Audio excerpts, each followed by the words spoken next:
ญาติគ្រប់ជំរាបសួរប្រិមិត្តបងប្អូនទាំងអស់នៅក្នុងបណ្ដាញសង្គម YouTube និង Facebook ថ្ងៃនេះដែរសូមលើកយកមកបង្ហាញនៅប្រភេទកំជ្រួចលីស្មាការពារអាកាសធន់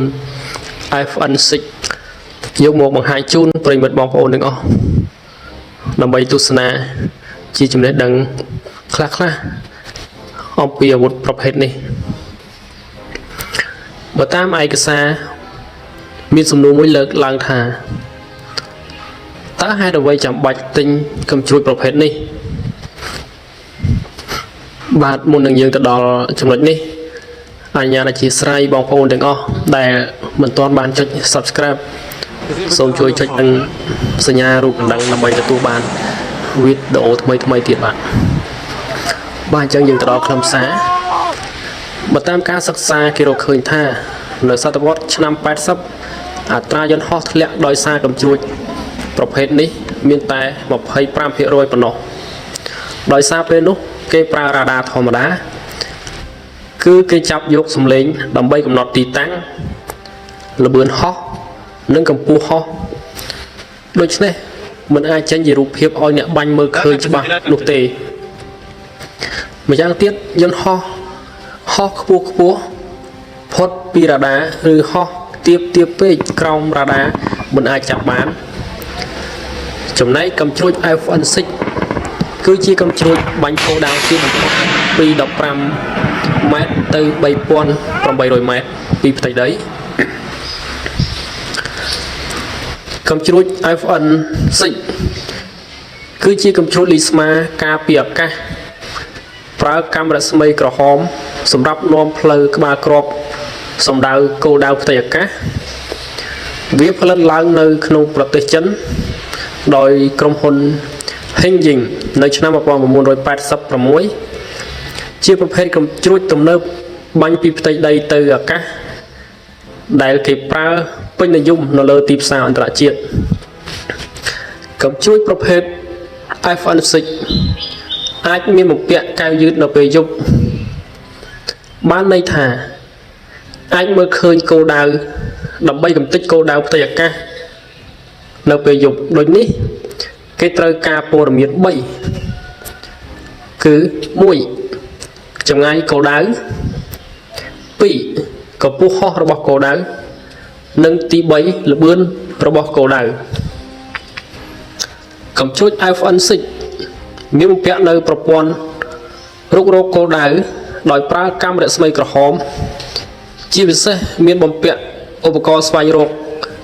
កាំរស្មីស្វ័យអ៊ុលត្រាដូចជាយន្តហោះមួយគ្រឿងមានចំណុចក្តៅចំណុចពណ៌លឿងនិងចំណុចពណ៌ខៀវដូច្នេះកំជ្រួច FN6 អាចគូសចេញជារូបភាពបាននៅលើអេក្រង់ដែលភាសាបច្ចេកទេសហៅថា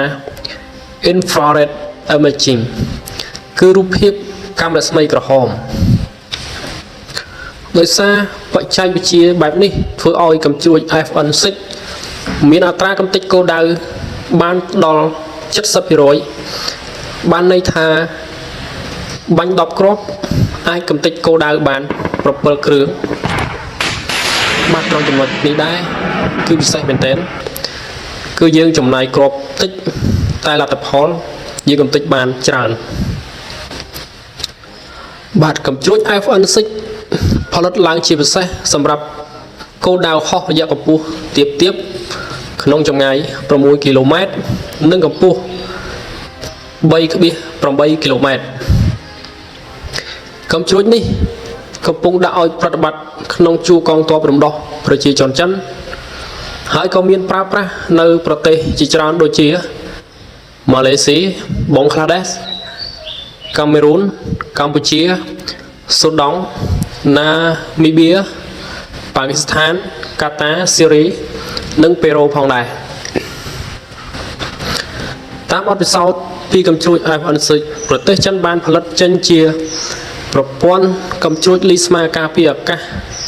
ជាច្រើនប្រភេទទៀតដូចជាស៊េរី HN តែក្នុងវីដេអូមុនខ្ញុំបានធ្វើរួចហើយដែរនិង FY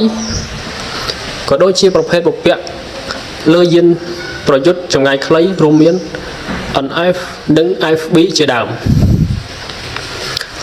ចំណុចពិសេសនៃកំជ្រួច F16 កំជ្រួចនេះវាមានទម្ងន់16គីឡូក្រាមប្រវែង 1.5 ម៉ែត្រទំហំកណុង72មីលីម៉ែត្រចម្ងាយបាញ់អតិបរមា 6000 ម៉ែត្រកម្ពស់កំជ្រួចហោះ 3800 ម៉ែត្រល្បឿនក្បាលគ្រាប់ហោះ 600 ម៉ែត្រក្នុង1វិនាទីជាប្រភេទកំជ្រួចដែលទំនើបចំនួនទី3ដោយសារនៅក្បាលគ្រាប់មានបំពាក់ប្រព័ន្ធរុករកកាំរស្មីក្រហមកម្ដៅចេញពីយន្តហោះឬអថមភេទជ្ជៈដែលប្រព័ន្ធនេះមិនអាចច្រឡំជាមួយកម្ដៅផ្កាភ្លើង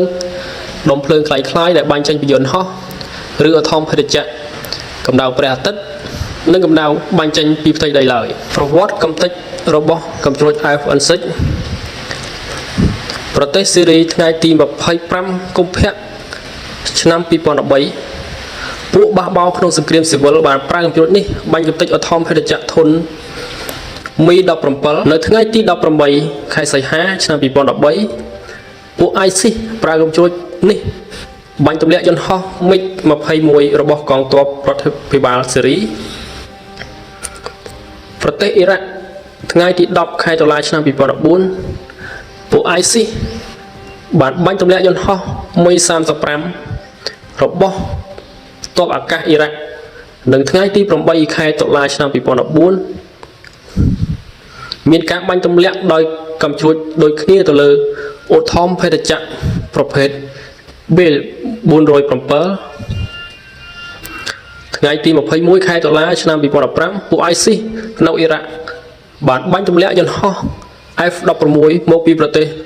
ស៊ូដង់ដែលទៅទម្លាក់គ្រាប់បែកនៅតំបន់ ISIS ប្រភពឯកសារដកស្រង់ចេញពី website Royal Cambodia Army ចុះថ្ងៃទី27ខែកុម្ភៈឆ្នាំ2020បាទជាចុងបញ្ចប់ខ្ញុំបាទសូមអរគុណដល់បងប្អូនដែលតែងតែគាំទ្រ Channel